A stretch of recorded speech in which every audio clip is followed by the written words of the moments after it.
పాకిస్తాన్లో చర్చల కొరకు వచ్చిన ఇరాన్ ప్రతినిధి వర్గంపై దాడికి ప్లాన్ చేయబడిందా? అంటే ఫైనల్ రౌండ్ ఆఫ్ లీడర్షిప్ ఎలిమినేషన్కు ప్రయత్నాలు జరిగాయా? ఎందుకంటే ఇరాన్కు చెందిన కీలక నాయకులు ఆ దేశ పార్లమెంట్ స్పీకర్, ఫారిన్ మినిస్టర్ అక్కడ ఉన్నారు. ఈ ప్రశ్నకు అనుమానాలైతే ఉన్నాయి. మీరు స్క్రీన్ పైన చూడండి. ఈ రిపోర్టు మీడియాలో వస్తున్నటువంటి రిపోర్ట్ ఏంటంటే, ఇరాన్ డెలిగేషన్ అనుమానపడింది తమపై దాడులు జరగవచ్చని. Iranian delegation more than 70 member delegation ఉంది.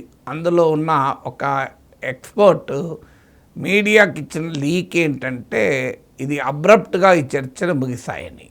ఎందుకంటే ఇతర మీడియాలో వచ్చిన కూడా రిపోర్ట్లు చూస్తే అమెరికా ఇరాన్ ఒక దశలో ఒప్పందానికి 80% వరకు దగ్గరికి వచ్చాయి. కానీ సడన్గా కొన్ని డిఫరెన్సెస్ వచ్చే వరకు చర్చలు అబ్రప్ట్గా ఆగిపోయాయి అని చెప్పారు.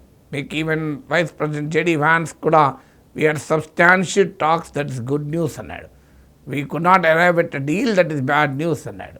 సో ఈ గుడ్ న్యూస్కు బ్యాడ్ న్యూస్కు మధ్య ఏమి జరిగి ఉంటుంది అనేది ప్రశ్న.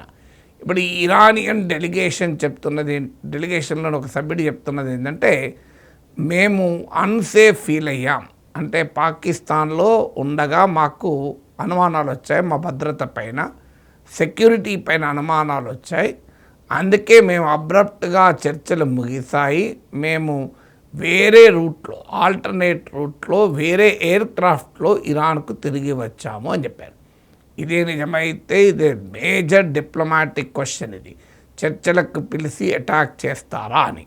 మరి అలా జరుగుతుందా? ఈ అనుమానాలకు కారణం ఏంటి అంటే, ఒకటి, అమెరికా అధ్యక్షుడు ట్రంప్ ఇప్పటి వరకు చూస్తే మీరు చర్చలు జరుగుతున్నాయి, దాడులు జరగవు అని చెప్పి మొదటిసారి జూన్ 2025లో దాడులు చేశాడు. అంటే నమ్మించి అటాక్ చేశాడు. అలాగే ఒమన్ ఇనిషియేటివ్ మేరకు అమెరికా ఇరాన్ల మధ్య చర్చలు జరుగుతూ 24 అవర్స్లో డీల్ కుదురుతుంది అనుకునే టైంలో అటాక్ చేశారు. అందువల్ల ముఖ్యంగా ఇజ్రాయిల్ పైన అనుమానం. అమెరికాకు చెప్పకుండా కూడా ఏమైనా పాకిస్తాన్లోని ఇరానియన్ డెలిగేషన్ పైన ఇజ్రాయిల్ ఏమైనా దాడులు చేసే అవకాశం ఉందా? ఎందుకంటే ఈ వార్ మొదలైనప్పటి నుంచి అమెరికా ఇజ్రాయిల్ టార్గెటే రెజ్యూమ్ చేంజ్, అంటే లీడర్షిప్ని ఎలిమినేట్ చేయాలి. అయతుల్లా అలీ ఖమేనీతో పాటు టాప్ 50 లీడర్స్ని ఎలిమినేట్ చేశారు. సో అందువల్ల ఆ రకమైన ప్రయత్నం అమెరికా అనుమతితోనో అనుమతి లేకుండానో ఇజ్రాయిల్ చేసే ప్రమాదాన్ని కొట్టిపారేయలేము. ఎందుకంటే గతంలో ఇజ్రాయిల్ ఇలాంటి దుర్మార్గాలకు పాల్పడిన చరిత్ర కూడా ఉంది. ఖతార్లో Hamas delegation, Hamas political representatives ఖతార్లో చర్చలకు ఉన్నారు. ఖతార్, ఇజ్రాయిల్, హమాస్ల మధ్య మీడియేషన్కు ప్రయత్నిస్తున్న సమయంలో ఖతార్లోకి హమాస్ పొలిటికల్ రిప్రజెంటేటివ్స్ వచ్చారు. ఆ సమయంలో ఇజ్రాయిల్ ఖతార్ పైన దాడి చేసి ఆ హమాస్ ప్రతినిధులను అటాక్ చేసింది. దీనికి ఇది చాలా సీరియస్గా మారింది. ఎందుకంటే ఖతార్ ఇది అమెరికన్ మిత్రదేశం. అమెరికా మిత్రదేశంపై కూడా దాడి చేయటానికి ఇజ్రాయిల్ వెనకాడలేదు.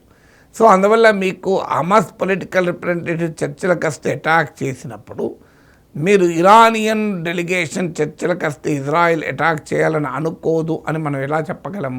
అందువల్ల ఇరాన్ డెలిగేషన్కి ఈ అనుమానం రావడంలో ఆశ్చర్యం లేదు.